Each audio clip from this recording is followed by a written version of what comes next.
What is up? Welcome to Culture FC, the weekly soccer show that's not really all that much about soccer. We cover lifestyle, fashion, music, politics, culture, all the things surrounding the beautiful game, just none of the results happening on the pitch. My name is Louie. My name's Aggie. I'm Brendan. And we are back from a 2-week break while I was in Spain. Keep listening to this episode. I dove into what I was doing away, the games I got to experience in Spain, and all the cool stuff that I got to see, so stay tuned for that. On top of that, we also covered the MLS getting to 30 teams and potentially beyond. We talked about the implications of what that would mean for soccer in the States, and really dove into the rapid expansion of the MLS here in North America. As always, if you enjoy this episode, please leave us an honest review on your favorite podcasting app. We are always trying to get better, and we need your feedback to do so. So please, if you think we suck, tell us we suck. If you think we're good, let us know. We would really, really appreciate it. You can follow us on all of our socials at Trebl Soccer, and we have just launched our redesigned website at treblesoccer.com. We are now going to be blogging very frequently, so you will be able to get even more of our insight and our things about the beautiful game on our website directly. So go check that out. Let us know what you think. A shout out to you guys for tuning back into this episode. I know we were gone for 2 weeks and people hate that. They like consistency. So thanks for coming out and checking us out one more time. And if you like this episode, share it with a friend. Just help us spread our message. Help us spread our podcast. It would mean the world to us. And yeah, enough of my rambling. Let's jump into this week's episode. It's a really fun one. We talked a whole bunch of topics and really, really tried to dive deep into it. I think you're going to enjoy it.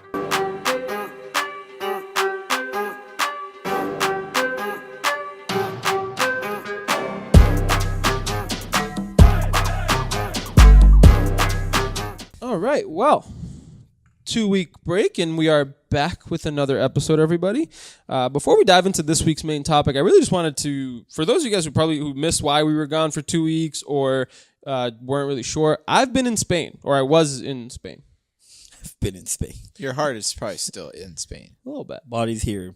Body's here. There. Was in Spain for about 2 weeks, and kind of want to start this off by kind of telling you guys a little bit about my time in Spain, because I did get to experience some really cool stuff that I think you guys would enjoy hearing about. So prior to going to Spain, I had been wanting to I had marked it on my calendar that I wanted to go to a Real Betis Sevilla game, because by all accounts, it's like one of the biggest derbies in all of Spain. It's some people even consider it like a little bit bigger than Barcelona and Real Madrid, mostly because it just kind of means more. Because Real Madrid and Barcelona, they're just kind of like, all right, the two best teams in Spain, great, yeah, awesome. Right. But with Sevilla and Real Betis, it's the only real derby in Spain because it's the same city, versus Real Madrid and Barcelona are separated by a lot of land. But I had been looking for weeks. Every couple of days I was checking for these tickets. I was like, oh my God, as soon as they go on sale, I'm going to buy these tickets. Well, you got to realize, right? Like, I'm not a supporter of either of these clubs. I'm not one of their season ticket holders. I don't have the emails coming to me every single week. It was getting to a point where I was like, all right, cool. It's 3 weeks before the game that they released the tickets. It was a Friday, and I had to go to work. And unfortunately, by the time I went to work and came home, it was only a span of like 8 hours, the tickets launched, sold out completely, and I could not get a single ticket for this game because we were going to be in Sevilla for the weekend of this game. It was actually the only reason my girlfriend and I wanted to go to Sevilla, because we were like, let's go see Sevilla because it's a really cool city, and my girlfriend hadn't been yet. And then I also was like, well, Sevilla and Real Betis are playing. It's an excuse to go to a game. It was really, it's really a win-win for all. Everybody was going to be happy. Yeah. Unfortunately, like I said, it sold out completely within maybe a couple of minutes. And then I kept looking at resale tickets, nothing. No one was reselling their ticket, because clearly this game means a lot to the people of the city. So we're like, my God, okay, cool. And I told her, I was like, you know what we'll do? When we get to Sevilla, we'll see if like we can maybe buy last minute tickets. We'll go to the stadium, see whatever. So anyway, day of the game, it was a Saturday, if I'm not mistaken. But day of the game, I was like, you know what? Even if we don't go to the game, let's go near the stadium so we can feel the vibe of the people and the supporters or whatever. So what's really cool about Sevilla's stadium is that it's like in a really nice area, and there's a really big mall right next to it. So there's like some good amount of stuff going on around it, and their stadium is beautiful. So my girlfriend and I kind of walk around seeing a bunch of people getting ready to go to the game. This was probably like 2.5 hours, 3 hours before the game. And we just see a bunch of people kind of going everywhere. And we were like, you know what, let's go see what's going on. And we trying to look for the ticket window to see if we could buy a ticket or see whatever. And we're walking around the stadium, and we hear chanting, and we like started to hear like a lot of like singing, and we're like, wow, like whatever. So we followed this noise, and we followed it for like 2 or 3 blocks from the stadium and from the mall, and it kept getting louder. And we're walking down the street, it's getting louder, it's getting louder. All of a sudden, we see the Sevilla FC team bus in front of a hotel, and it's only like a block or 2 away from the stadium. In front of the bus, there had started to gather a small crowd of supporters. This was, like I said, probably 2 to 3 hours before the game. Yep. And I was like, no, we're gonna hang out here. Like we're gonna hang out here. Yeah. And so we stuck around for a little bit, and people started singing more, and more people started to show up, and people started singing more, and just joining this mass of people, and it kept growing and kept growing. Soon it was probably taking up like the entire street. First of all, the street was already closed because they knew that the traffic going through there. Yeah, there was no traffic going through because it was the team bus. They needed to get to the stadium. And at first it was a small crowd. It started to grow, started to grow. The street for probably like the length of 4 blocks was just packed like sardines with people. Wow. I was standing on a park bench trying to see a little bit further up. And actually, by the time this episode comes out and you guys are listening to it, you at home, I'm speaking to, check out our website, treblsoccer.com. I will be posting a blog with the video that I took of this whole thing. So if you want to check out what it was like, it'll be on our blog as of right now if you're listening to it. And enjoy our brand new redesigned website. We will be blogging a little bit more. Each of us are going to, put a couple articles out every week. So yeah, check that out. Let us know what you think. And yeah, enjoy that video. But basically, it was insane, man. It was people, and then flares started going off. And mind you, this is middle of the day in April in the south of Spain, where it was. What time was it in the day, if you don't mind me asking? So the game was at 7. It was like 4 o'clock, 4:30. Oh, so bright sunshine. Yeah. Flares going. What was the temperature? I love it. It was like close to 70. Like it was a warm day. Oh, nice. And it was just all of a sudden flares go off, and you're like, oh, cool. It's just a couple of red flares here and there, and then all of a sudden, towards like. The closer it got to the bus leaving, the more people got there. All of a sudden, everybody had flares. And all of a sudden, there was smoke everywhere. And it was middle of the day. And you have to watch this video because, like I said, it was bright sunlight, middle of the day. Were you spooked a little? A little bit. I told Sarah we had to move back because people were crazy. Like, no, you should have moved them like, hey, you got a spare flare? Dude, I wanted to. If I wasn't with my girlfriend, I'd be all up in there. But then my girlfriend and I moved fair, back because I fair, wanted to make that's sure we fair. were good. Yep. They were pretty drunk people too, so I wanted to make sure we were in a safe I'd move spot. the fuck back, dude. No, that makes sense. Suck They were it. like, Sarah's about that life. Trust me. She gives her all to the soccer She really- fandom. She does. She gives her all. I give her full credit. Sarah, if you listen to this, I give you full credit because you give her all, but we don't need her in the middle of a mob. You know what I mean? Absolutely. And I give her total credit because she was so about doing this. Like she was, when I told her that we didn't have tickets to the game, she was more upset than I was. She's like, what the fuck? We were going to go. Like, you were going to take me to my first football match, whatever. And so we were really upset. But anyway, so the flares start going off. Middle of the day, all of a sudden, it's a cloud of smoke coming above this mob, and you cannot see the sunshine. All you can see is the beginning. You can start to see the bare outline of the bus, and then shortly thereafter, you'll if you look at the video, you'll see the bus is covered. You cannot see the bus.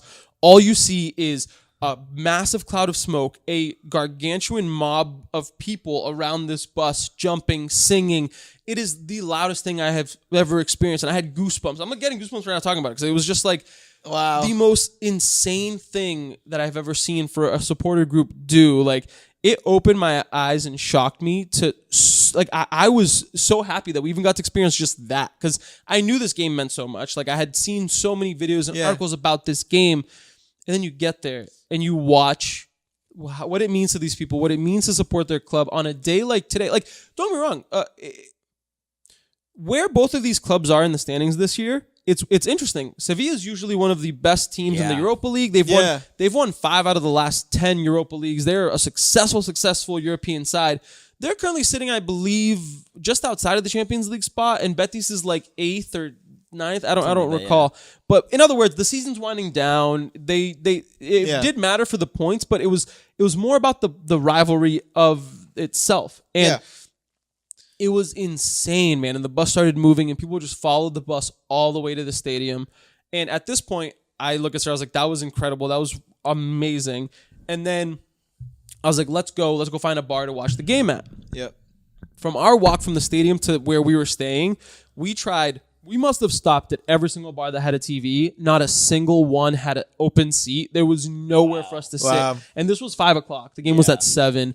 There was no open seat, and also this did coincide with the Holy Week in Spain, which is a massive thing for them. It was like everybody was in the center of Sevilla. It was incredible. But anyway, we finally find this one bar that had a table with no chairs, and it was right under a TV. So like we were like craning our necks back to watch it. But we sat at this bar, and it was such a good vibe inside of a tiny little bar. It was amazing. Like there were both sets of fans in this bar, and like it was just so cool to get to experience it. Even if it was just from a bar, you know, in the downtown of the city where it wasn't even near the stadium, but just watching that game when it was on TV with a group of people that cared so much about it was awesome. That's awesome. And like I remember we were standing next to these like 3 little kids, probably like 6, 7, 8 years old. Like they're tiny little kids. All of them just like glued to the TV screen in this little pub, and we're just like, it was so great. And then like every goal was this loud, massive cheer. Like, oh really? It was so awesome. What was the final? I don't even recall, man. I was having such a good time experiencing everything. I don't even remember. He just turned into a fan of the But you game did go. You did go to a physical game of who do you go? What game did you go to? So we ended up going. Oh, sorry, Sevilla did beat Real Betis 3-2. It was a very good back and forth game. Very good game. Yeah. But because we didn't get to go to this game, we were like, you know what? We still need to go to a game. So my girlfriend lives in Madrid, and so we were like, okay, well, we're in Madrid. Who's playing on one of the weekends that we'll be in Madrid? Because we were traveling for a week, but we were going to be in Madrid for one of the weekends. Luckily, Real Madrid were playing Athletic Bilbao on the weekend that we came back from our week-long trip. That's a pretty good game too, actually. Really good game. Yeah. And so we bought tickets. Pretty cheap, actually, €45. Phenomenal seats. That's not bad. But the best part about it was where our seats were and what happened. So, side note, and I want to comment on it a little bit later.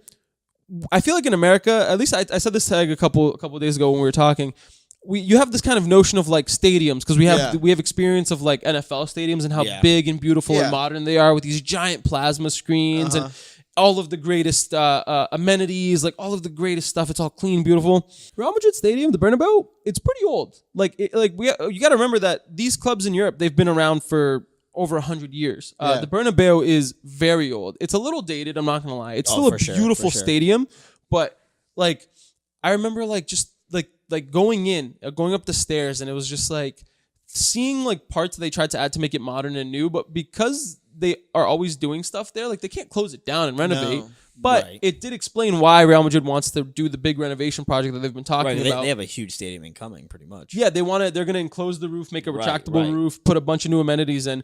But it was just kind of weird because you're like, oh my God, this is a darling of world football. Like Real Madrid, most successful club in Europe over the last, actually the most successful club in Europe ever, but like one of the biggest clubs on the planet. And you're realizing that their stadium isn't that great. And you're like, I don't know why it is that shocked me so much because I always just maybe thought like, oh, they have the best facilities, like because I've seen videos of their training compound. And their training complex looks insane. It's essentially like its own little city. Yeah, where they have all of the youth levels, the kids live there, like the people, like the guys when they're training, they have a hotel there. Basically, I'm pretty sure they call it like Real Madrid City when they were like refer to it. Pretty sure it is, yeah. And so when I saw that, I'm thinking, oh, the Bernabeu is going to be this massive thing. The way that, for example, when I went to the Allianz and saw Bayern play a couple years back, the Allianz is a much more new. It's a newer stadium. They renovated it more. The outside's beautiful. They have the outside that changes colors. But even on the inside of the Allianz, it was a little bit more dated on the inside. Like some of the concessions were okay, whatever. But it was a little dated on the inside, but the outside was beautiful. The Bernabeu, I don't know why I expected it to just be so much more modern, and it wasn't. No, I'm with you. I would expect the same thing. Like, I agree. You think of the Bernabeu, you think of like it's everyone's dream to play there. Obviously, I mean, you have your mindset. It's like a mecca of football. Yeah, it's like a palace. Yeah, hearing that's funny. But here's the weirdest part. I felt like it was a real stadium. It didn't feel glossy. It didn't feel that's good. It didn't feel contrived where they were like where sometimes you have like. Not to call it the MLS teams, but to call it some MLS teams. Like they have some stuff that they implement to try and be a little gimmicky to try to bring people in, which I actually like because they are trying new things. Yeah. But at the same time, like this was a pure footballing ground. You had the seats, but you also had the railings right in front of them because before they were forced to implement seats, a lot of the terraces in European stadiums were literally just bars where people could stand and there was nowhere to sit. Yep. So then when they forced everybody to install seats or whatever, like that's kind of there, but it felt like a real footballing ground. So, okay, back to when we're going up the stadium or into the stadium. As we're getting in, going through security, the Athletic Bilbao supporters are singing right behind us. Oh, boy. And it's loud, and they are going nuts, and they're singing. Did you have any like Madrid stuff on? No, I told Sarah, I was like, let's go neutral because I don't know where we're sitting. Let's just be neutral. And she had a Real Madrid scarf because she was just like, she was cold, so we got a scarf. Yeah, whatever. Okay. I went neutral, whatever. We were just like, let's just go enjoy it. So where we were sitting, what's really cool is that like, people have season tickets, but in between people who have season ticket seats, there are random general admittance tickets that are sold by the club, but they're right next to someone who has a season ticket.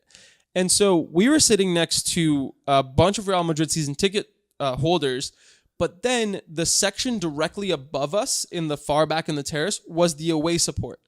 And so that's where all of the Athletic Bilbao supporters were corralled. It was amazing. Man. And we didn't know this, but when you have the away section, you only have a specific number of seats or whatever, but because you know where the section is, the other people who want to come, they can buy tickets near that section. So near us, there were other Athletic Bilbao supporters kind of sprinkled about within the Real Madrid supporter, like season ticket holders. So it was a really cool mix. But directly behind us, we had the Athletic Bilbao supporters singing the entire game from start to finish. And what's really interesting about Athletic Bilbao and actually the whole area of Spain that's called the Basque Country, we talked about this months and months ago on the Barcelona episode with my last trip to Spain about how the reason the El Clasico is so important is that, Barcelona were seen as these like rebels back during like Franco's era, and we talked about what it meant to be like a Catalan nationalist and how they want to separate themselves from Spain. The other region of Spain that wants to separate itself from Spain is the Basque Country, Basque region, where Athletic Bilbao is from. And they have their own language. They speak Spanish, but they also have Basque, which everybody, I guess, actually speaks fluently there, which is really cool. So what I didn't realize that we stumbled into was this game means so much to Basque supporters because, it's essentially like what soccer becomes. It becomes a stage where like a pseudo war gets played out, right? Like you have the club from the area of the country that wants to separate itself from the club that represents the entirety of Spain. As much as you want to look at it, Real Madrid represents the idea of a united Spain, and they've always kind of been that. So then all of a sudden I start connecting things in my head. I'm like, this is going to be insane.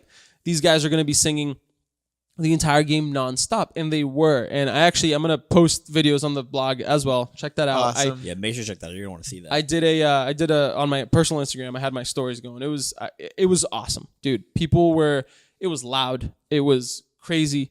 Unfortunately for the Athletic Bilbao supporters, they lost 3-0. And Karim Benzema scored a hat trick, which was amazing to watch. Yeah. I will say that was really cool. But it was actually a really good game being played on the field. Like both teams were doing really, really well. Athletic Bilbao were defending really well and hitting them on the break, but they didn't get to they couldn't score. But anyway, it was really interesting to see. And like, it's just so different, man. It's such a different world being from America and like going to see what it really means to like support a club. Like I got the awesome opportunity to go witness how two different club supporters get behind their club and really sing. Like the Athletic Bilbao supporters for the entire game, even when they were losing, wouldn't stop singing at full time. That's awesome. It was 90 minutes. They were down 3-0. They were singing. They were supporting their club, and it meant, you could tell that it meant so much to them, and it was just this amazing thing to get to witness firsthand. So does that make you yearn for something to grasp like that locally? Absolutely, but it'll never. I mean, I doubt that anything in America in soccer will ever get to that point, at least not within the next 15, 20 years, because these clubs have so much history that they can build upon, not just from a footballing standpoint, but from a political standpoint, from a societal standpoint. They, like the Basque people, they have so much to hate Real Madrid for, not just because they're one of the best teams in the world, but because of what they represent as a club that has been so connected to the Spanish identity that they like. And all that, even as a fan base, like you said, they spent the whole game singing. You had 90 minutes down through singing. And Real Madrid traditionally is a pretty spoiled fan base. You know Absolutely. They love to chirp their own players. They love to do all that stuff. So you're sitting there yelling for your team down 3-0, 90 minutes in, knowing that these guys have an embarrassment of riches, and they're kind of stuck up about it. So I've talked about this. I don't know if I ever talked about it on record, but it has always baffled me that Real Madrid supporters boo Gareth Bale because of what he's done for them. And I was in the stadium and Gareth Bale came on and there were people booing him. And I'm like sitting there going, this is ridiculous. So I actually spoke to like some guy I work with who like supports Real Madrid, and I asked him, I was like, why? Like, why are you guys so like snobby? Because he's not Spanish. That was part of what he said. He also said like another big thing to them is that like players who don't fight for the badge to them just aren't worth it. Basically, if they feel like you're walking, you're lazy. You could score, like I said, you could score a hat trick, but if you're not fighting for that shirt, for that badge, he's like, we don't want you out there representing. Yeah, right. us. You could knock in a dope bike in the Champions League final. These are the same guys who at one point were whistling and booing Cristiano Ronaldo. Like, for what reason? But so my question is, shouldn't that change when a player has won you 2 Champions Leagues? Yep. Gareth Bale has been the difference in 2 Champions League finals for Real Madrid. And don't forget that Copa del Rey goal where he absolutely embarrassed with Marc Bartra. Yep, you got to give him credit for that. Yeah. So but that was a weird thing. Not enough. It's not enough to them. And you could bring them everything they want. If the next year you have an off year, they will turn on you in an instant. They are one of the most fickle fan bases. They really are. Yeah. But it was really interesting to see. That's awesome. Boo Gareth Bale. It was really weird.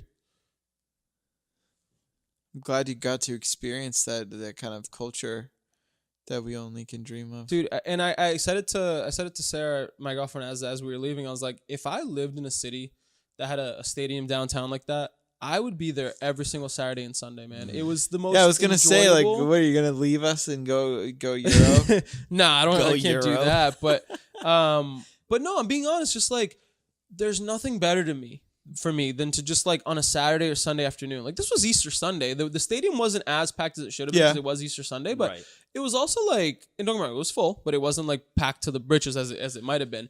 But I just think about it. I'm like, dude, on a Sunday afternoon, you're going to go spend 3 hours doing something? Like, there's nothing better than like, going to a stadium and just watching a team play. I don't care who won. I didn't care who won or lost. I was just there to watch a good game. Luckily, I got a lot of really cool experiences out of it. Watching Karim Benzema score a hat trick, watching the Athletic Bilbao supporters do what they did. And that's true. It was so cool to me.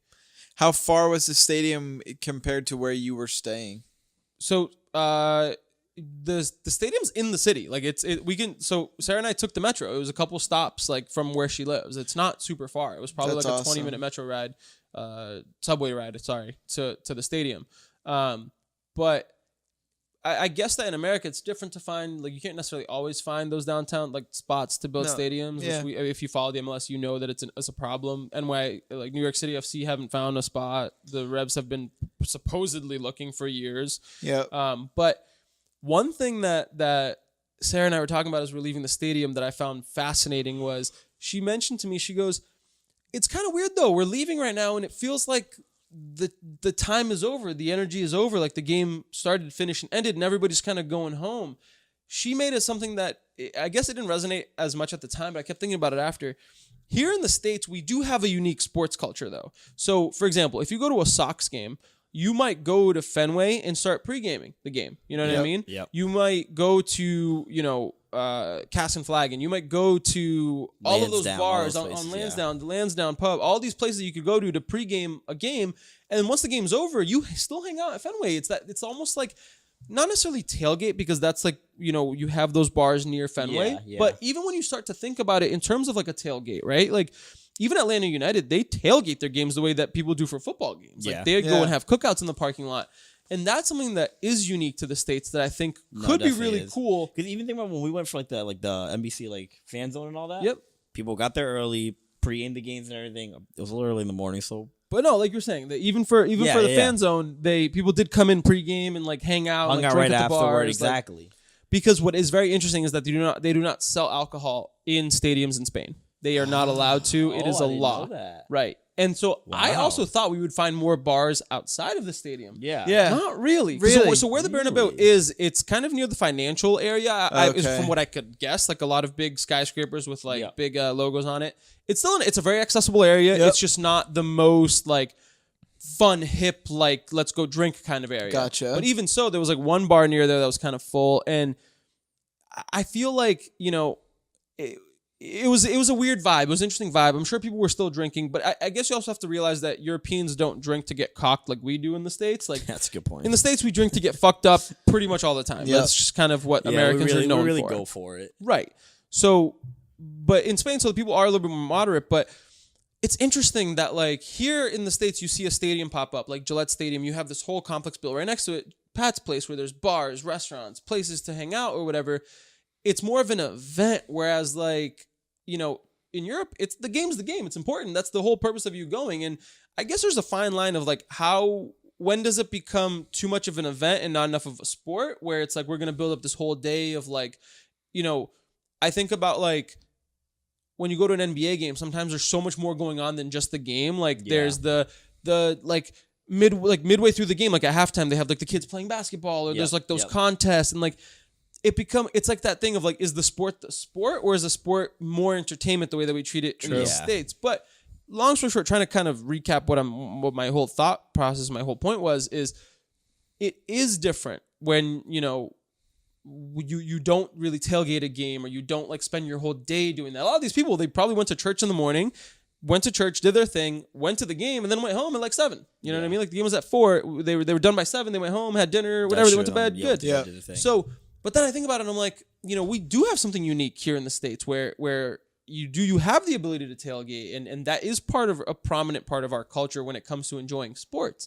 So I don't know. I just think that there is something to be maybe not learned there, but maybe adapted for soccer here in America. Like I think we should tailgate. Like that's fun. Like that's part of going to a game. I agree. Yeah, but then I guess is the way we're fighting for like a stadium in the city with tailgating, that'd be harder to do then, no? Right, because if there's a parking lot or there isn't a parking lot. But if it's in a downtown area, most likely you look at Fenway, you don't really tailgate at Fenway because they don't have a parking lot. But you go to all those bars near Fenway. That's true. So, you That's know, fair. Depending on where you're at, like I do like that aspect of, you know, tailgating. It's a fun time. Like it's a really fun time. Yeah. You know what I mean? Like you get to hang out. Like even when we've done it for when we've gone to a couple of Revs games, Egg and I we just hang out. We play like footy in the parking lot. Mm-hmm. We played like tennis, like soccer tennis, like that's always fun. Or soccer volleyball, sorry. Yeah. So like you hang out, you drink a little bit, you don't have to get fucked up the way that people Last do. time I went to a football. game, there was like a 10-year-old kid that tried to challenge me, tried to meg me. See ya. Let me tell you, that kid had a bad day. And so I don't know. I just thought that was something that kind of dawned on me. Like, damn, that is kind of cool. And I feel like it's something that is missing a little bit in Europe. And I understand why they don't do it in Europe. There's a lot of reasons why. People get violent. People are crazy. Whatever. But you know, it's something that we have the ability to adopt here in the States that could be wholly unique to Americans who enjoy soccer. I think that's something that we as Americans can bring to the table globally. Yeah. So we're going to chalk this one up to the culture. Hey, we FC relaxed idea before board. the games right outside the stadium really well. You guys should do it too. You should try it out sometime, man. We make it an all-day affair. But so circling back to the whole stadium thing, something that when I saw Egg earlier in the week, we were talking about how when Spurs launched their new stadium recently, everybody was talking about how amazing their stadium was, how it was all high-tech, beautiful. And it was funny because I looked at specs and no offense to them, great stadium, but like, it didn't blow me away either. You know what I mean? I was kind of like, no, this is a beautiful stadium, I get it, but like the plaudits and the praise they were receiving, I was like, I don't exactly see it. As Americans, for us, it seemed strange that everybody was like, oh my God, Spurs have the best stadium in all of Europe right now. It's the most modern stadium. And I'm like, Jesus Christ, people, it's a stadium. Yeah, like, how great can it be? It's 2019. What I'm seeing here isn't that impressive. But then when I went to the Bernabeu and I thought back to the Allianz, I'm like, I guess it makes kind of sense that they're getting so much plot. It's like if you look at Spurs Stadium, they have a massive, like huge screen where they do the replays or whatever. The Bernabeu has a tiny one at the top of the stadium that, like, if you're sitting in the lower bowl, you can't see it. I could see it because I was sitting directly across from it, so I could always see the scoreboard, the time or whatever, whatever. But if you're sitting in the lower bowl, like, it's pretty far. Like, it's up at the roof, basically, and you have to, like, look up. Of course, you're sitting near the action, so you could probably pay more attention to that. But yeah, but still. That's what we started realizing that, like, I started realizing, like, wow, it must be very hard pressed to find like a beautiful modern stadium, especially because it must have cost them so much to build the Bernabeu in the first place. So for them, it's well, we finally paid it off like 30 years ago. Why are we going to do more? And they're in such a busy area, like renovations. And then you just look across the board. These clubs are so old. These stadiums, therefore, are so old too. Our teams are new.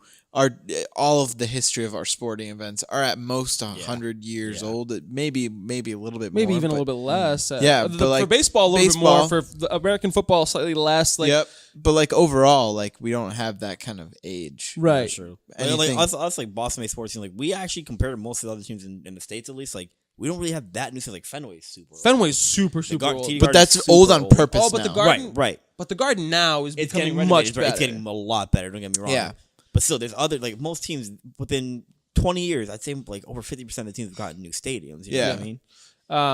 But I just found that very funny because I was like, why are people like gassing up Spurs? How was the bathroom in the stadium? Oh, it was awful. Did you pee in a trough? No, but the dude next to me could have like slapped my dick from what like, you're right next to it, dude. Also, so this has happened to me twice now when I've gone to games.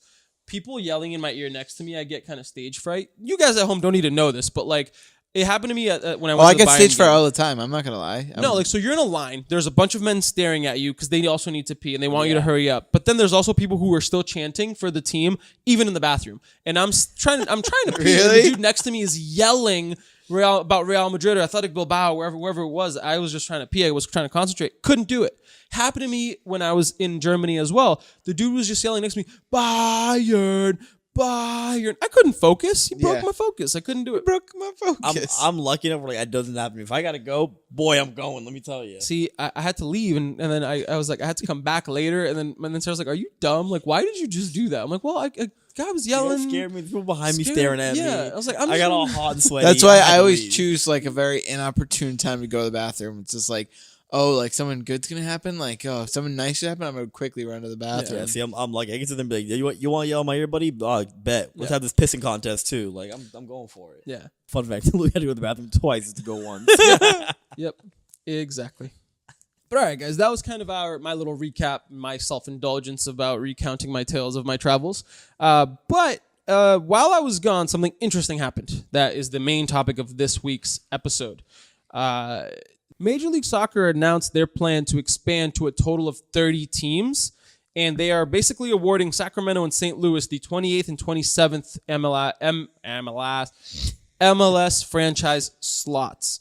And this is very interesting because for a very long time, Don Garber had been pretty adamant that they weren't going to expand anymore. They had never foreseen getting to 30 teams in such a short amount of time. I feel like we've talked about expansion a little bit in the past, and that's kind of come up. Well, we did one of our earlier episodes. I think it was more prominent topic because I think we were talking about Nashville, or one of the other teams that were trying to get franchises, right? And so all of a sudden, the MLS changed their story, and now they're trying to get to 30 teams. Another key point to this is that the fee for joining the MLS for each of these clubs is $200 million per franchise. Wow.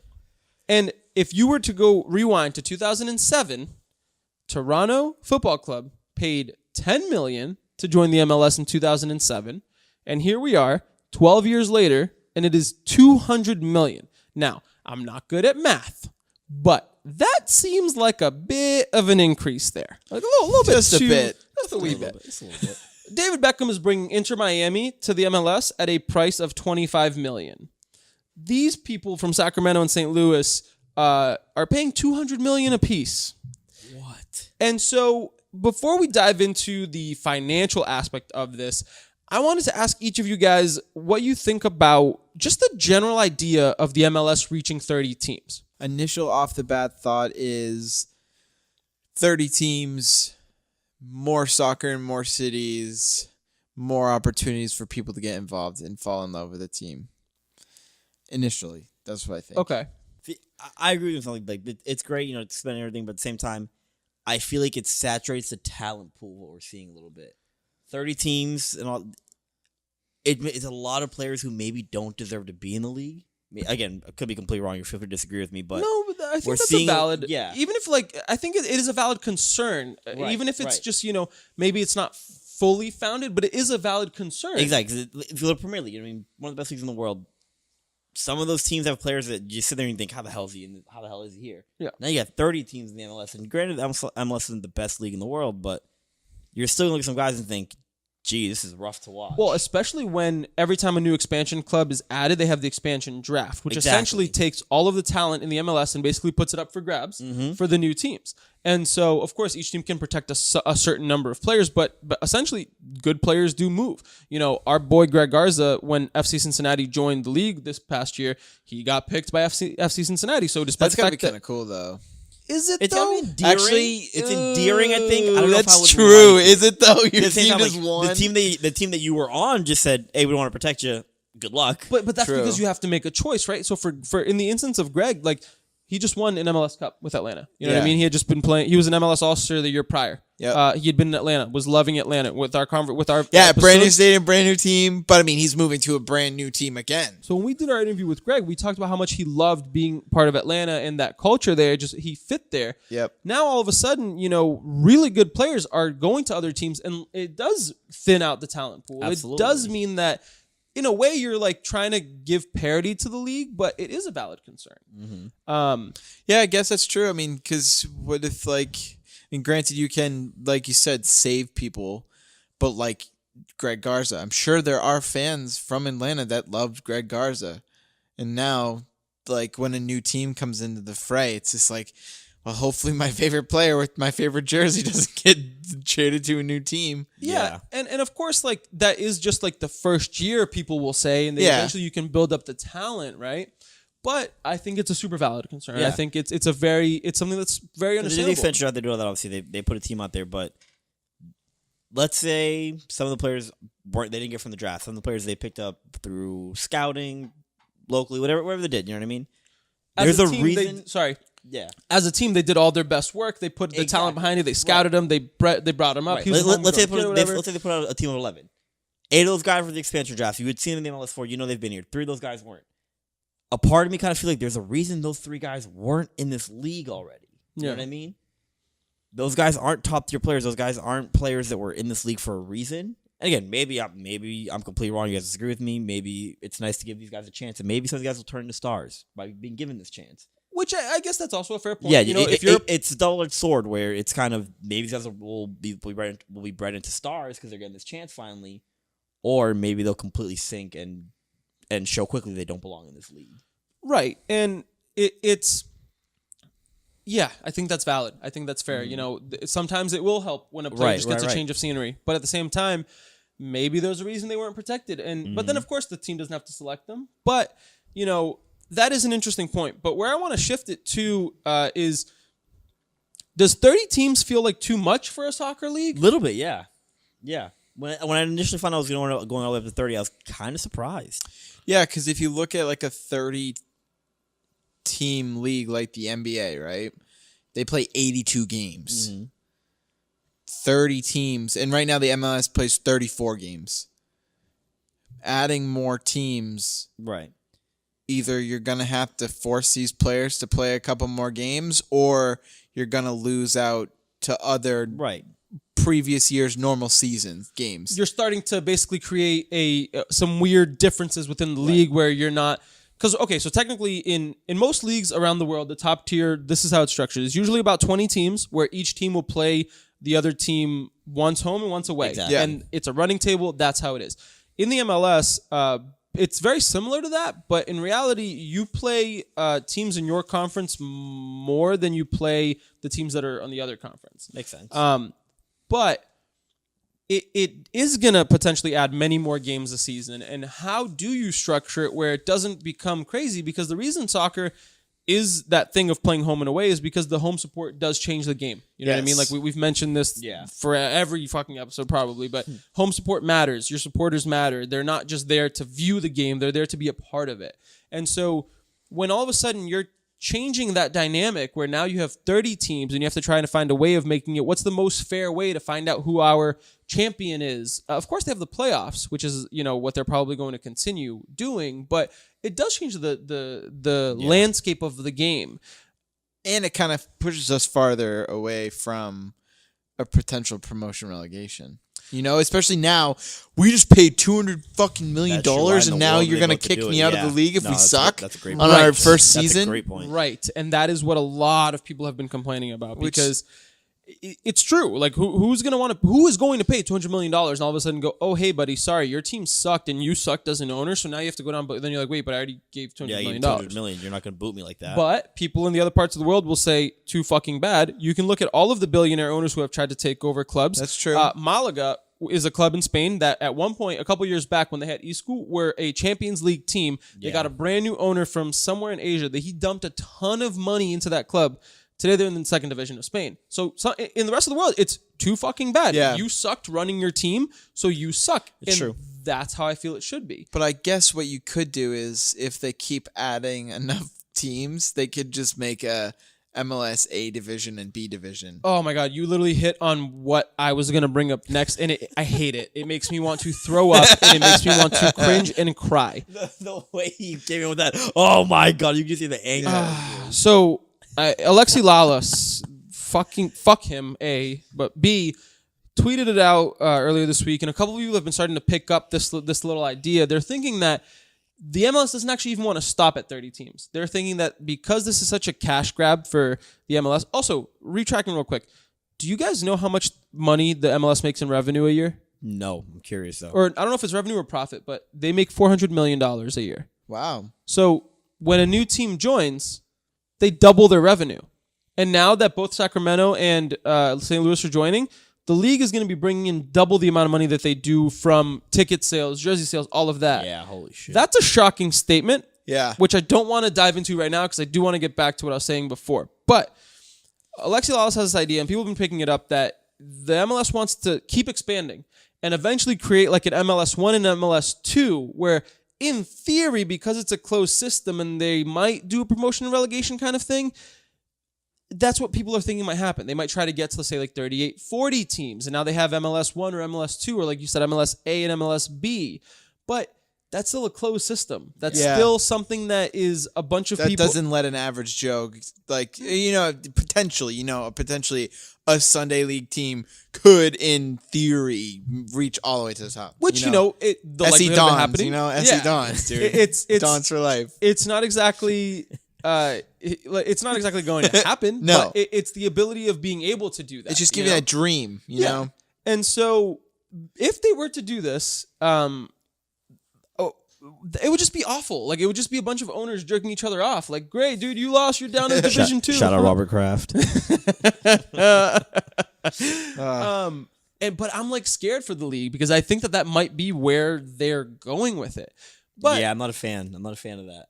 That would not be good. It seems like It feels like they'd be appeasing to all of the people calling for promotion and relegation in America. They'll go, hey, but we have promotion and relegation between League One and the first division, second division. Like, yeah, but you're all. What you have to understand, the MLS they're not clubs. All of those are franchises. There's a reason the words are different. They're not interchangeable. They mean two different things. Yeah. It's like the same way that, like, right now, the three of us could pool our money together and, like, buy a Subway franchise. But technically, it's still a Subway that's partially, it's still part of Subway. Yeah. So in the MLS, all of those clubs are essentially owned as a group by the same people. It's like they don't really compete. They're not necessarily. It'd be so cool to see that just dissolve and to see the creativity come out of some of these clubs, like these areas. I don't know if that'll happen because of the way that the MLS has a stranglehold on U.S. soccer.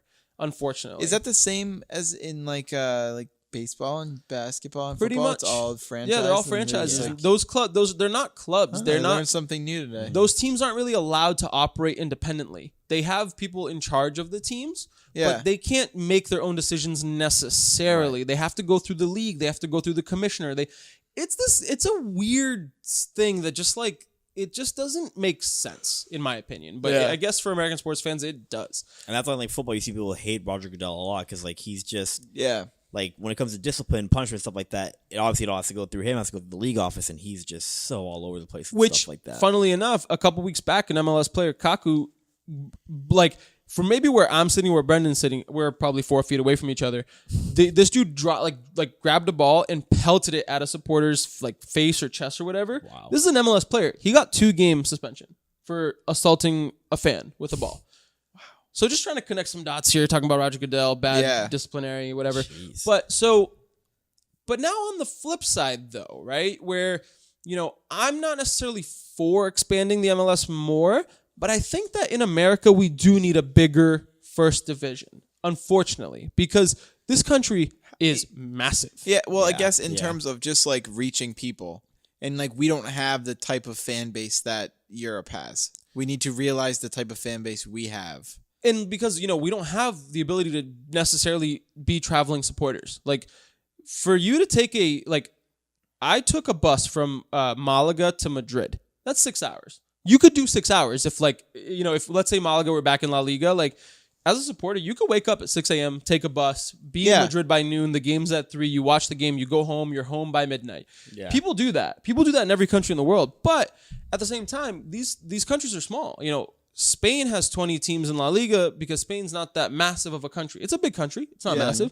England, 20 teams in the top of the Prem, but England is not the world's biggest country. They're not massive countries. Yeah. In the States, it's a massive country, and there are people who are underrepresented in the MLS. So from the idea of a top division in America, it doesn't have to be the MLS, but the top division in America having 30 teams, despite a couple of issues they'd have to work out in terms of playing a home and away game against everybody or whatever, I think that it's warranted because, there's a lot of areas in America they're underserved.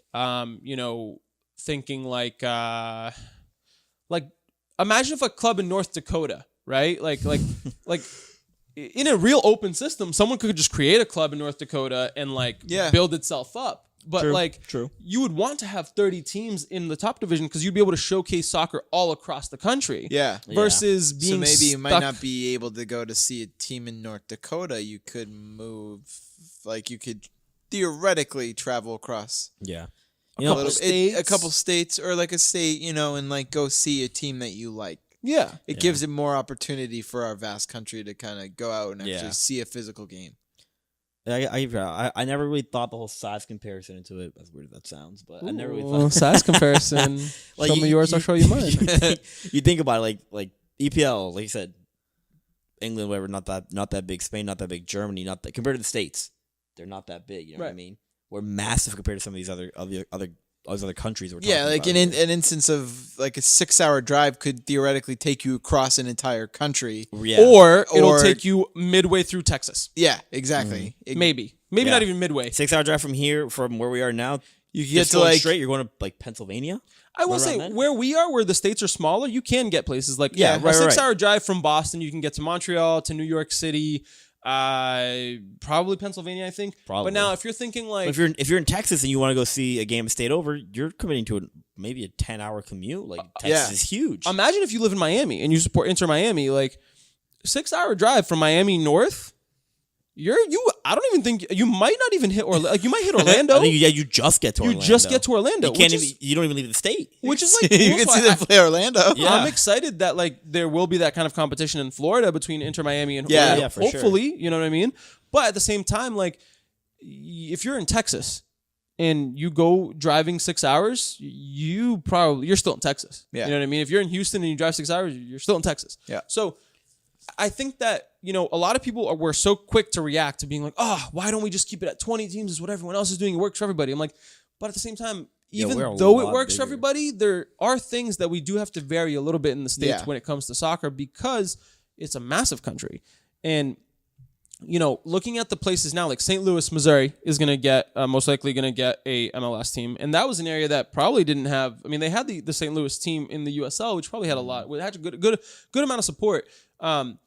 And they're looking at Sacramento, which is a city that's a massive city. It's one of the biggest TV markets in the country. And they were underserved. So I'm glad that they're getting one. It makes kind of sense. But I also just don't like the process of being given a franchise or whatever. But I'm trying to take basically this whole conversation. I'm trying to remove the MLS from it to an extent where it's if they weren't franchises and they were clubs, I think we should have 30 teams because it just makes more sense because the country's bigger. Yeah.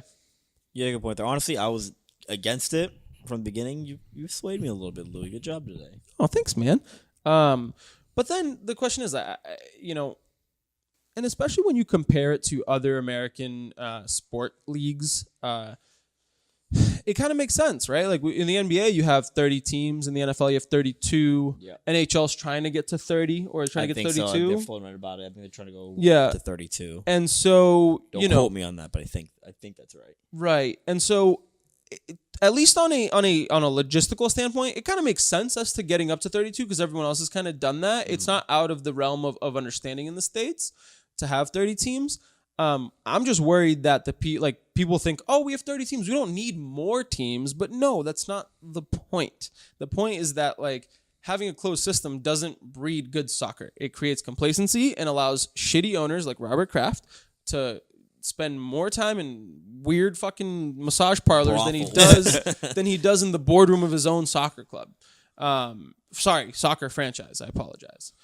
And so one interesting thing about this is that in the MLS, there are 3 Canadian franchises, right? You have Toronto FC, Montreal Impact, and the Vancouver Whitecaps.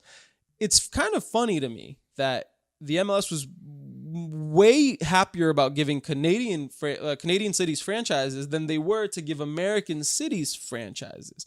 And I can kind of get it. Every other American sport has teams in Canada. Mm-hmm. I think it was started by the NHL because back then I think the only people who played hockey were the northern cities and the Canadian cities. 2 of the original 8 were I think Canadian 3 maybe, teams. if I'm not mistaken. I don't know anything about hockey, so the Canadians and Maple Leafs, I'm pretty sure were 2 of the original 8. And wasn't there? Oh, then the Senators were more recent from Ottawa. But I think that's right. But then other like the NBA adopted it, but the NFL never did. The NFL was just completely because the CFL has their own thing, which is interesting. But the NBA back in the 90s expanded to both Toronto and Vancouver. Mm-hmm. But then Vancouver moved to Memphis and became the Memphis Grizzlies, and now the only one that remains is Toronto.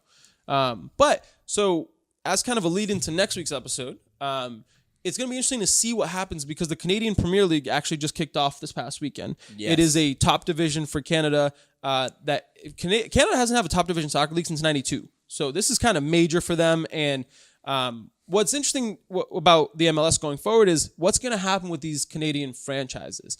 And it's something that we should all keep an eye on because, they're part of the MLS. And based on the way that the franchise exists, if these guys wanted to break off and join the Canadian the Canadian Premier League, they kind of can't because they bought a franchise. They didn't buy a club. They didn't own a club. And so it's going to create something really weird because let's say the Canadian Premier League blows up. It becomes one of the most popular leagues in the world. All of a sudden, you have three franchises located in Canada, the Montreal Impact, Toronto FC, and Vancouver, who they were here before the Canadian Premier League was, but all of a sudden their other Canadian brethren are probably doing way better than they are. Yeah. And it's going to create this weird thing of like, do they leave and join the Canadian Premier League? Can they? Is it a possibility? Right now it's not, but it'll be an interesting thing to look out for. I kind of hope that happens now. That'd be funny to see it go down. It would. It'd be funny to see how the MLS would react to that. But kind of doing a little recap of the pros and cons of the MLS basically becoming the largest league in the world for the first division. I think the pros are, more people get to experience soccer across the U.S. Like B said, it does spread the sport further geographically. Yep. So that is important because it gets more people involved with the sport. I mean, I can shit on how the MLS does things, but when you see I keep fucking saying clubs. I'm sorry.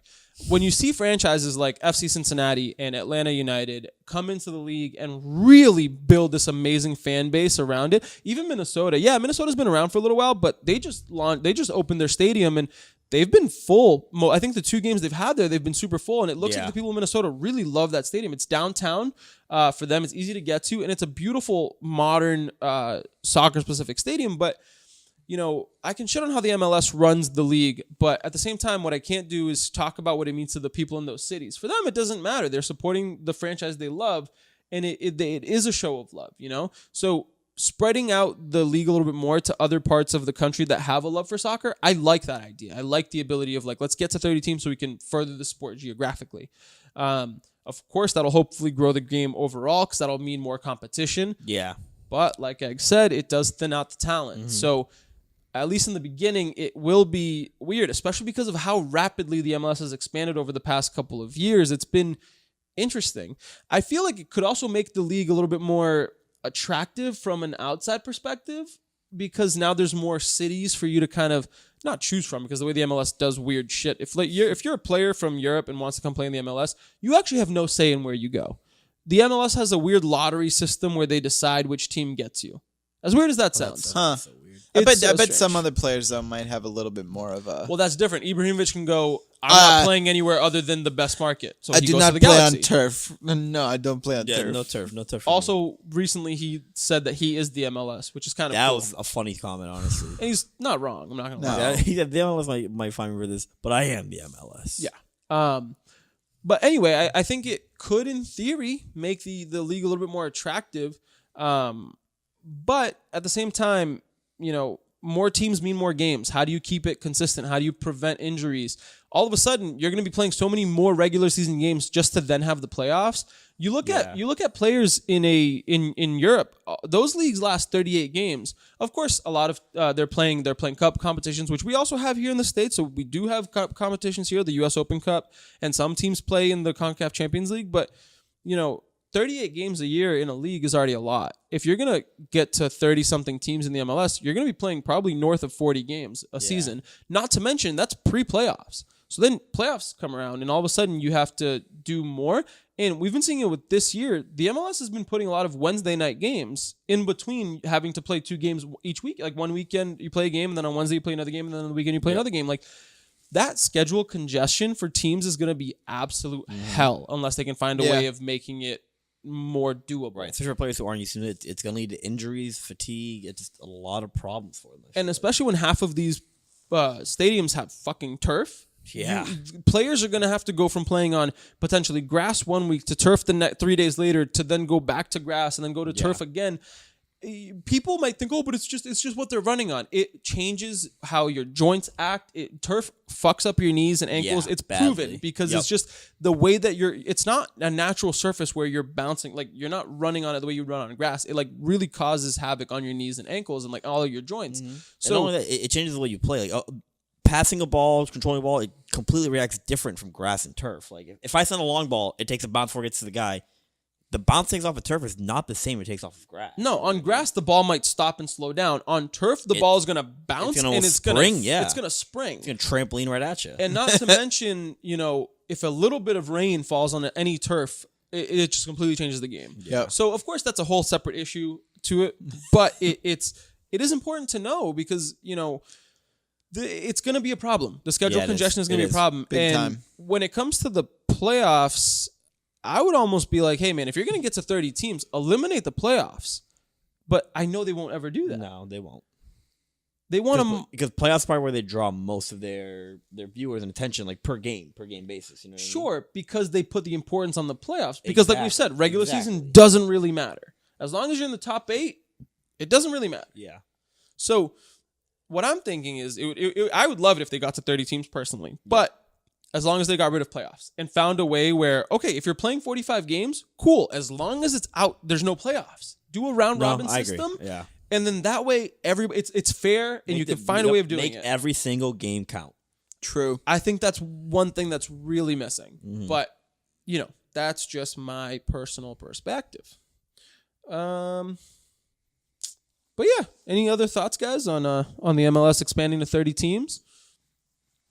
And potentially beyond, I should note. Okay, get to 40. Why not?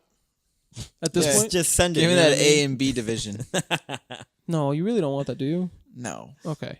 You sounded a little too optimistic about it. I want to just you make sound- sure. I'm optimistic kinda about a want lot it. of things. Looking for that double this season, We'll hoist both the Champions League. It's one and thing to the be league. optimistic and another thing to be delusional, Brendan. I dabble in both. And you know what? That's the right way to do it. Let's be honest. I like it. One other thing that I forgot to mention that I think actually kind of it ties into the whole aspect of like by spreading the game a little bit further out into the country, because we talk so much about how the culture permeates through each franchise in each city naturally, or it should.